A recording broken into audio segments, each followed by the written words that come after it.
வணக்கம். இன்றைக்கி நம்ம வாரன் பஃபெட் சாரோட சில லெசன்ஸ் நம்ம இந்தியன் மார்க்கெட்டுக்கு நம்மளோட பெனிஃபிட்க்கு how we can use the tools for நம்ம அனலிசிஸ் பண்ணுறதுக்கு, நம்ம இந்தியன் ஷேர் மார்க்கெட்டை அனலிசிஸ் பண்ணுறதுக்கு எப்படி நம்ம யூஸ் பண்ணிக்கலாம், அதை கொஞ்சம் டிஸ்கஸ் பண்ணுவோம். இதில் நம்ம பஃபெட் இண்டிகேட்டர்ஸ் அதை நம்ம முதல்ல அண்டர்ஸ்டாண்ட் பண்ணணும்.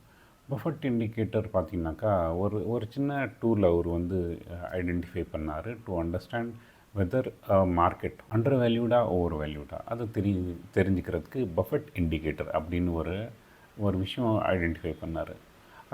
அது ஒரு சிம்பிளானது. எப்படின்னாக்கா, சப்போஸ் ஒரு இந்தியாவில் ஒரு கம்பெனி இருக்குது, ஏசி செய்துன்னு வைங்க. ஏசி செய்துன்னா இட் இஸ் செல்லிங் 100 யூனிட்ஸ்.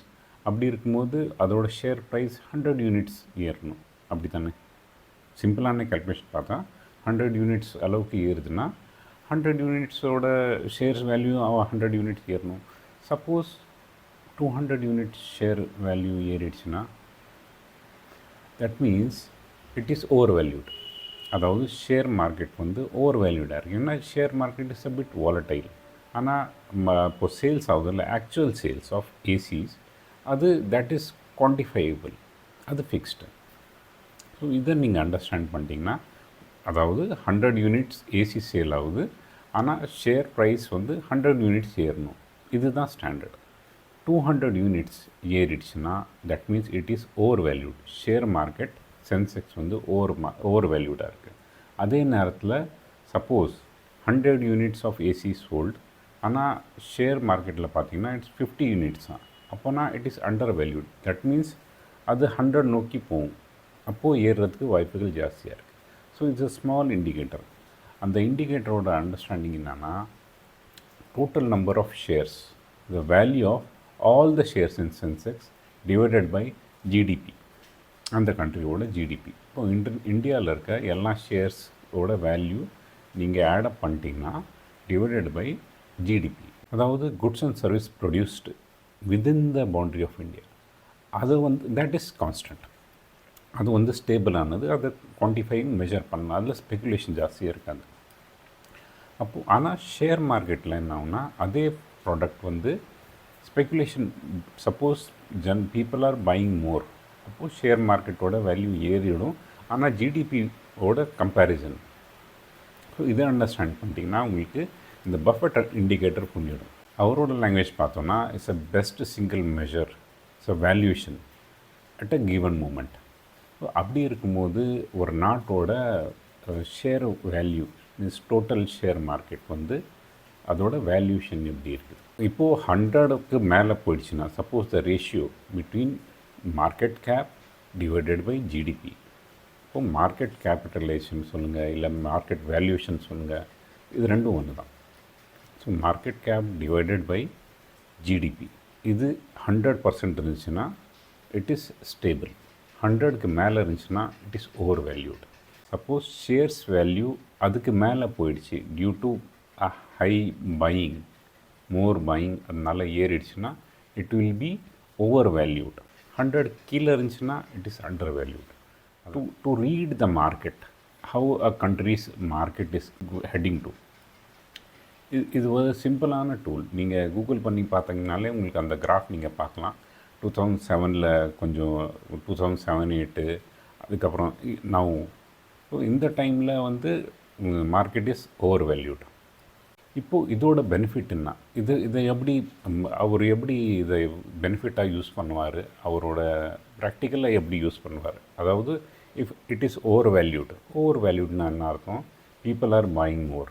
அவரோட ஸ்டேட்மெண்ட் என்னென்னா, செல் வென் பீப்புள் ஆர் கிரீடி. அப்போனா கிரீட் ஜாஸ்தியாக இருக்கும்போது ஸ்டாக் மார்க்கெட் வேல்யூ ஜாஸ்தி ஆகிட்டே போகும். அப்போது அவர் என்ன செய்வார், கேஷ் பைலப் பண்ணிவிடுவார். இந்த நேரத்தில் யூஎஸோட ஸ்டேட்டஸ் எப்படி இருக்குது, யூஎஸோட பஃபெட் இண்டிகேட்டர் பார்த்தோன்னா மோர் தென் 200%. It is strongly over valued. Berkshire Hathaway அவரோட கம்பெனி ரொம்ப நிறையா கேஷ் ஸ்டாக் பண்ணியிருக்கு. இந்த அளவுக்கு கேஷ் இப்போவுமே அவங்க வச்சதில்லை. More than 300 billion. இது ஈவன் யூஎஸ் ஃபெட்ரலில் கூட அவ்வளோ, ரிசர்வில் கூட அவ்வளோ கேஷ் கிடையாது. So they are keeping the cash probably to buy more when there is a dip. So so இந்த பஃபெட் இண்டிகேட்டர் இத்தனை வருஷமாக அவர் யூஸ் பண்ணிகிட்டு இருக்காரு. அவரோட லாஜிக் என்னன்னா, டிப் ஆகிறதுக்கு வாய்ப்பு ஜாஸ்தியாக இருக்குது. This we can understand from the cash stockpiled in his company. அப்போது இந்தியாவோட status if you see the Buffett indicator, இந்தியாவோட ஸ்டேட்டஸ் பார்த்திங்கன்னா it's more then 130%. So it is significantly overvalued. But it doesn't mean that we have to sell it. It means that நம்ம வந்து இந்த நேரம் கொஞ்சம் காஷியஸாக இருக்கணும். அதே நேரத்தில் we have to be selective with quality stocks. அதே நேரத்தில் we should keep some money for buying in dips. Maybe SIP மாதிரி கூட பண்ணலாம். ஸோ இது if you see the Buffett indicator, அதை வச்சு this is what we can understand with the Indian market at present. ஏன்னா இப்போது வந்து ஹை எக்ஸ்பெக்டேஷனாக இருக்கலாம். ஹை எக்ஸ்பெக்டேஷன் இருக்குது, வேல்யூஷன் ஜாஸ்தியாக இருக்குது. அப்படி இருக்கும்போது யூ வில் கெட் டிசப்பாயிண்டட். ஏன்னா நீங்கள் எக்ஸ்பெக்ட் பண்ணுற அளவுக்கு உங்களோட you will not get the returns. இன்னொரு விஷயம் என்ன சொல்கிறேன்னா, only invest in the company where you clearly understand the business. அதாவது இப்போ நீங்கள் ஒரு பிஸ்னஸ், ஒரு கம்பெனியில் நீங்கள் ஷேர் மார்க்கெட்டில் இன்வெஸ்ட் பண்ணுறீங்கன்னா, you should know how the company earns, what product and service they are selling, who their customer are, why people will choose them, or whether the business can survive in the next 10 or 20 years. So இந்த சிம்பிளான விஷயம் நீங்கள் நிறையா டீட்டெயில்டாக போகணுன்னு அவசியம் இல்லை. இந்த சிம்பிளான விஷயம் மட்டும் நீங்கள் அண்டர்ஸ்டாண்ட் பண்ணிங்கனாலே நீங்கள் to choose a stock it will be very helpful for you. ஏன்னா உங்களோட ஜட்ஜ்மெண்ட் இருக்கும். மார்க்கெட் மேலே கீழே போச்சுன்னா you will decide on your own. இதை நம்ம எவ்வளோ நேரம் ஹோல்ட் பண்ணணும், இல்லை செல் பண்ணணும், you will decide on it. Suppose ஒரு பிஸ்னஸை நீங்கள் ஒன் ஆர் டூ சிம்பிள் சென்டென்ஸில் உங்களால் எக்ஸ்பிளைன் பண்ண முடியலனா is better you have to look for more simpler companies where you can understand it. நீங்கள் காம்ப்ளெக்ஸ் கம்பெனி வந்து ஒரு டிப்ஸில் கொடுக்குறாங்க, இல்லை உங்களுக்கு வந்து நிறையா இன்ஸ்டாகிராமிலோ இல்லை யூடியூப்பில் நிறையா பேர் சொல்கிறாங்க, அது உங்களுக்கு அண்டர்ஸ்டாண்ட் ஆகணும்னா better don't go for it. Don't go for complex shares which you don't understand. Just ரொம்ப பென்னி ஸ்டாக்ஸாக இருக்குது, இல்லை ஏதோ ஒன்று இருக்குதுன்னா டோன்ட் கோ ஃபார் இட். உங்களுக்கு இதை அண்டர்ஸ்டாண்ட் பண்ணுறது stick to it.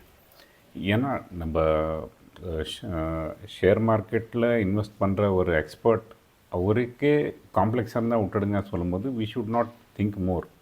We should be relaxed and we should only think about what is the company which we understand. So இப்போது இந்த கேள்வியோட அண்டர்ஸ்டாண்ட் பண்ணுறதுக்கு will take one sample company like Amber enterprises. இப்போ மொதல் கேள்வி என்ன, Amber என்டர்பிரைசஸ்னால் அது என்ன ப்ராடக்ட் செய்து சேல் ஆகுதா? இப்போ ஆம்பர் என்டர்பிரைசஸ் பார்த்திங்கன்னா it's making AC parts and it is selling to many brands. பெரிய பெரிய பிராண்ட்ஸ்க்கெலாம் இது ஸ்பேர் பார்ட்ஸ், மெயினான பார்ட்ஸ்லாம் செல் பண்ணிகிட்ருக்கு. அடுத்தது என்னென்னா, ஏன் கஸ்டமர் வில் பை? ஏன் கஸ்டமர் வில் பைனா, ஏசி வாஸ் ஆஸ்பிரேஷன், இப்போது இஸ் அ நெசசிட்டி. முன்னாடி நீங்கள் ஏசி இல்லாமல் இருந்து ஒருத்தர் ஏசியில் வந்துட்டார்னா அதுக்கப்புறம் அவரால் ஏசி இல்லாமல் இருக்க முடியாது. ஒரு தடவை ஏசியோட பழக்கம் வந்துடுச்சுன்னா அப்புறம் ஏசி இல்லாமல் இருக்க முடியாது. ஸ்லீப்பர் கிளாஸில் போகிறவங்க ட்ரெயினில் தேர்ட் ஏசியில் வந்துட்டாங்கன்னா அதுக்கப்புறம் திரும்ப அவங்களால ஏசியில் நான் ஏசியில் போகிறது கஷ்டமாக இருக்கும். ஸோ ஒரு தடவை உடம்பு சொகுசு கண்டுடுச்சுன்னா இது போகாது. ஸோ இந்த அண்டர்ஸ்டாண்டிங் நம்ம வச்சுக்கிட்டோம்னா ஏசி இந்த பிராண்டு விற்கட்டும் இல்லை அந்த பிராண்டு விற்கட்டும், ஏன்னா it is selling for many of the brands, customer will buy. So Amber enterprises product will be selling. Hot and humid climate இருக்குது, அடுத்தது higher income plus ease of buying இருக்குது. So people will buy. இப்போ நம்ம அதோட risk இல்லை future நம்ம understand பண்ணணும்னா what are the risk and future for it. ஏன்னா ரிஸ்க் என்ன இருக்கலாம், கமோடிட்டி இன்ஃப்ளேஷன் இருக்கலாம், இல்லை சீஸ்னல் டிமாண்ட், இல்லை ஸ்ட்ராங் காம்படிட்டிவ்னஸ். அப்படி இருக்கிறதுக்கு it will take some time. ஏன்னா ஆம்பர் என்டர்பிரைசஸ் வந்து one of the biggest supplier for AC parts for many of the big brands. அதோட ஷேர் ப்ரைஸ் இந்த லாஸ்ட் 3 வருஷம் பார்த்திங்கன்னா யூ வில் அண்டர்ஸ்டாண்ட் இந்த அளவுக்கு அது ஏறி இருக்குது. இப்போது பஃபெட் என்ன சொல்கிறேன்னா, உங்களோட சர்க்கிள் ஆஃப் காம்பீட்டன்ஸ் வந்து ஸ்மாலாக வச்சுக்கோங்க. இப்போ எப்படி நம்ம ஒரு ஏசி கம்பெனியோட அண்டர்ஸ்டாண்ட் பண்ணோம், அதே மாதிரி இந்த ஐடி சர்வீஸ் உங்களுக்கு அண்டர்ஸ்டாண்ட் ஆகுது, இந்த பேங்க்ஸ் உங்களுக்கு அண்டர்ஸ்டாண்ட் ஆகுது, இந்த எஃப்எம்சிஜி ப்ராடக்ட் உங்களுக்கு அண்டர்ஸ்டாண்ட் பண்ண முடியுது, அதை கிளியராக அண்டர்ஸ்டாண்ட் பண்ண முடியுது.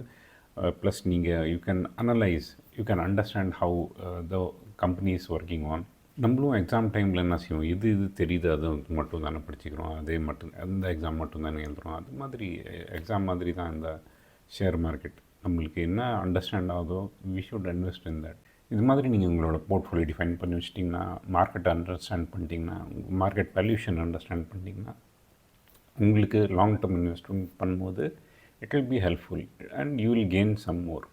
இந்த விஷயம் உங்களுக்கு சொல்லணும்னு ஆசைப்பட்டேன். பிடிச்சிருந்தா லைக் பண்ணுங்கள். நன்றி, வணக்கம்.